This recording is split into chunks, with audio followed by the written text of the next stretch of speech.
रायगडमधील शिवसेना आणि राष्ट्रवादी रस्सीखेचीमध्ये आता शिवसेना आमदार महेंद्र दळवी यांनी तटकरेंवर मोठा आरोप केलाय।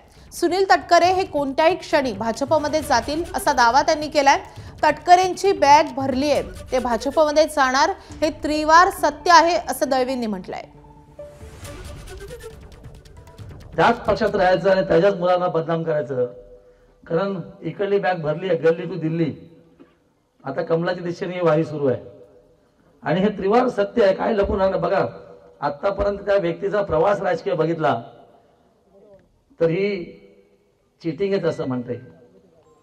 तर ज्या नेत्याच्या आश्रयाखाली आपण काम करायचं त्यालाच फसवायचं, ही संस्कृती आहे, आता ही बंद केली पाहिजे। एबीपी माझा, उघडा डोळे बघा नीट।